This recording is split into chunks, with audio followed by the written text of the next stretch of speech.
Radhe Radhe everyone, जय श्री कृष्णा। तो आज हम आप सबके लिए लाए हैं श्रीमद् भागवत गीता का पहला अध्याय, जिसका श्रवण हमें नियमित करना चाहिए। तो आइए इसे विस्तार पूर्वक सुनते हैं। संजय से बोले वचन धृतराष्ट्र गंभीर, होता क्या कुरुक्षेत्र में, कहो हृदय धर धीर। कहो हृदय धर धीर धीर, पांडव सुवन हैं मेरे। युद्ध स्थल में जाय के क्या करते सभी चितेरे। युगल क्षेत्र अवक्षोभ को कर गए व्यास प्रदान, श्रीमुख से दीजे सुना वह रण का व्याख्यान। जब कौरव और पांडव महाभारत के युद्ध को चले तब राजा धृतराष्ट्र ने कहा कि मैं भी युद्ध देखने को चलूंगा। तब श्री व्यास देव जी ने कहा, हे राजन, नेत्रों के बिना आप क्या देखोगे। राजा धृतराष्ट्र ने कहा, हे प्रभु, मैं देखूंगा नहीं तो श्रवण तो करूंगा। व्यास देव जी ने कहा, हे राजन, तेरा जो सारथी है वह मेरा शिष्य है। जो कुछ महाभारत युद्ध की लीला कुरुक्षेत्र में होगी, संजय तुमको यहाँ बैठे ही श्रवण कराएगा। जब व्यास देव जी के मुख से यह वचन सुने तब संजय ने श्री व्यास देव जी के चरणों में नमस्कार किया और हाथ जोड़कर विनती करी, हे प्रभु, महाभारत के युद्ध का चरित्र कुरुक्षेत्र में होगा और मैं हस्तिनापुर में कैसे देखूंगा और राजा को किस भांति कहूँगा। जब इस प्रकार संजय ने व्यास जी के आगे विनती की तो व्यास देव जी ने प्रसन्न होकर संजय से कहा, हे संजय, मेरी कृपा से तुझे यहाँ ही सब दिखाई देगा, बुद्धि की नेत्रों से सूझेगा। जब व्यास देव जी ने यह वर दिया तो उसी समय संजय को दिव्य दृष्टि प्राप्त हुई। आगे अब महाभारत का कौतुक कहते हैं, सो सुनो। 7 अक्षुणी सेना पांडवों की और 11 अक्षुणी सेना धृतराष्ट्र के पुत्र कौरवों की है। यह दोनों सेना जमा होकर कुरुक्षेत्र में एकत्र हुई हैं। राजा धृतराष्ट्र ने संजय से पूछा, हे संजय, धर्म का क्षेत्र जो कुरुक्षेत्र है, वहाँ मेरे और पांडवों के पुत्रों ने क्या किया, सो कहो। राजा का वचन सुनकर संजय बोला, हे राजा, तेरा पुत्र दुर्योधन पांडवों की सेना को देखकर अपने गुरुदेव द्रोणाचार्य के निकट जाकर बोला, आचार्य जी, देखो तो पांडवों की सेना व्यूह और सेना की पंक्ति कैसी भली भांति बनी है, और द्रुपद का पुत्र धृष्टद्युम्न जो आपका शिष्य है कैसा बुद्धिमान है, जिसने पांडवों की सेना की भली भांति पंक्ति बनाई है। फिर जो पांडवों की सेना के मुख्य योद्धा हैं उनके नाम दुर्योधन ने द्रोणाचार्य को सुनाए। इस सेना में बड़े बड़े धनुर्धारी भीमसेन, अर्जुन, राजा युधान, राजा विराट, राजा महारथी धृष्टकेतु, चेकितान और बलवान, काशी का राजा और पुरजीत, कुंती भोज, मनुष्यों में सर्वश्रेष्ठ शैब, युधामन्यु और विक्रांत बड़ा बलवान, उत्तमौजा, सुभद्रा का पुत्र अभिमन्यु और द्रौपदी के 5 पुत्र सभी महारथी हैं। अब दुर्योधन ने जो अपनी सेना के मुख्य योद्धा हैं उनके नाम और बल सुनाए। हे आचार्य, मेरी जो सेना के मुख्य योद्धा हैं उनके नाम सुनो। प्रथम तो आप और भीष्म जी, कर्ण, कृपाचार्य, समितिंजय, अश्वत्थामा, विकर्ण, सोमदत्त का पुत्र भूरिश्रवा और जयद्रथ आदि भी योद्धा हैं, जिन्होंने मेरे निमित्त अपना जीवन त्याग दिया है और अनेक प्रकार अस्त्रधारी हैं, जो युद्ध करने में बड़े ही चतुर हैं। हमारी 11 अक्षुणी सेना है और पांडवों की सेना 7 अक्षुणी है। हमारी सेना के अधिकारी और रक्षक भीष्म हैं। पांडवों की सेना का अधिकारी और रक्षक भीमसेन है। अब दुर्योधन अपनी सेना से कहने लगा, जितने तुम हमारी सेना के लोग हो सभी भीष्म की रक्षा करने वाले हो, और जितने शस्त्र आने के मार्ग हैं उन सब मार्गों से भीष्म की रक्षा करो। दुर्योधन के मुख से यह वचन सुनकर जो कौरवों में बड़े हैं वे वृद्ध भीष्म पितामह प्रथम सिंह की तरह गरजे। गरज कर अपना प्रतापवान शंख बजाया, जिसके उपरांत दुर्योधन की सेना ने शंख, ढोल, दमादम और गोमुख इत्यादि अनेक प्रकार के बाजे सारी सेना ने इकट्ठे बजाए, जिनका बड़ा भयंकर शब्द हुआ। पांडवों की सेना के बाजे सुनो।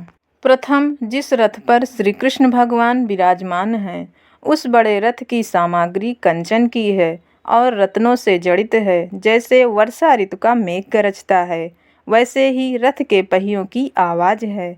अब घोड़ों की शोभा कहते हैं। जैसे गौ का दूध होता है, ऐसा तो उन घोड़ों का सुंदर रक्त है। जैसे कार्तिक का फूला हुआ कमल होता है, ऐसा सुंदर घोड़ों का मुख है और बहुत सुंदर है। गर्दन जिनकी सुंदर है, कान और पूंछ और चरणों में स्वर्ग को झांझरे शोभायमान हैं। यह तो घोड़ों की शोभा कही है।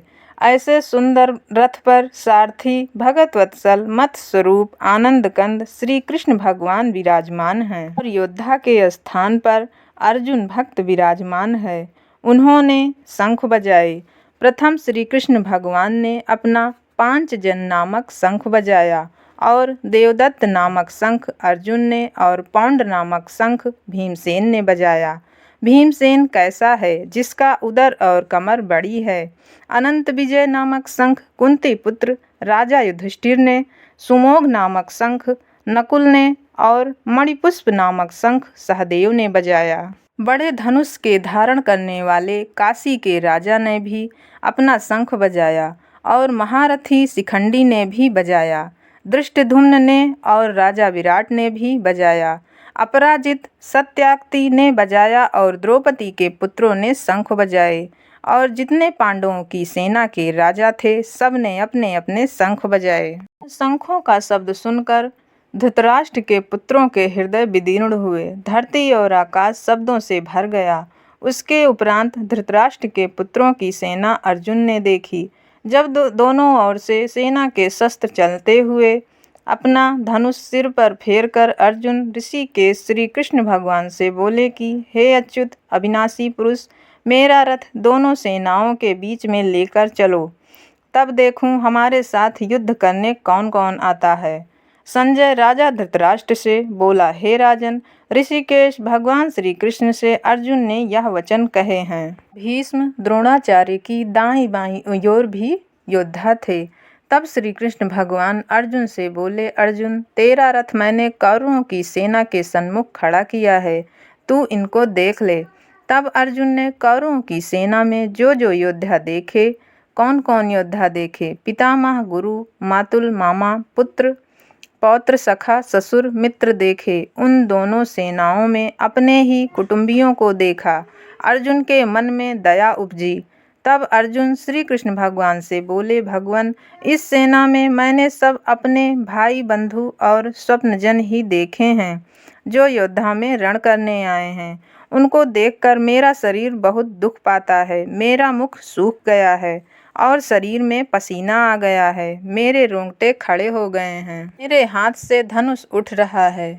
मैं खड़ा भी नहीं हो सकता और मेरा मन भी भ्रम में पड़ गया है। हे केशव, मैं शकुन भी बुरे देखता हूँ और ऐसा भी नहीं समझता कि मैं विपरीत बुद्धि हूँ। हे केशव, इस युद्ध में भाइयों के मरने से मैं अपना कल्याण भी नहीं देख सकता। हे श्री कृष्ण, मैं अपनी जय भी नहीं चाहता और मुझको श्री इच्छा भी नहीं और न सुख की आकांक्षा है। हे गोविंद, वह राज किस काम का है और वे राज के भोग किस काम के हैं। जिनके निमित्त राज है, मुझे उन्हीं कुटुंब के लोगों को मारकर राज मिलेगा। ये सभी कुटुंब के योद्धा लोग एकत्र हुए हैं, प्राण और धन को त्याग कर युद्ध के निमित्त खड़े हैं। सो यह कौन कौन है? गुरु पितामह आए हैं, मौसे, ससुर, पुत्र, पौत्र, साले और कुटुंबी हैं। हे मधुसूदन, इनके मारने की मुझे इच्छा नहीं है। इन पर मुझको बहुत दया आती है। हे धरती के तारणहारे श्री कृष्ण भगवान, मैं इनको मारकर त्रिलोकी का राज पाऊँ तो भी मुझे नहीं इनको मारूंगा। भूमि के राज्य की तो क्या बात है। हे जनार्दन, धृतराष्ट्र के पुत्रों को मारने से तो हमारा कल्याण नहीं है। इनके मारने से बड़ा पाप लगेगा। यद्यपि ये महापापी हैं तो भी मैं नहीं मारूंगा। यह सभी पूजने योग्य हैं और भेंट करने योग्य हैं। मैं इनको नहीं मारूंगा। हे माधव, सज्जन भाई बंधु कुटुंब, इनको मारने से हमको सुख और मुक्ति कहाँ। यद्यपि राज के लोभ से इनकी बुद्धि भ्रष्ट हुई है। ये धृतराष्ट्र के पुत्र कुल को नष्ट करने से और मित्र के साथ कपट करने से जो दोष उपजते हैं, इनको नहीं समझते। सो क्या इनकी तरह मैं भी नहीं समझता। कुल नष्ट होने से जो पाप उपजते हैं, उन पापों को मैं भली भांति जानता हूँ। उन पापों को अर्जुन भली भांति कहते हैं।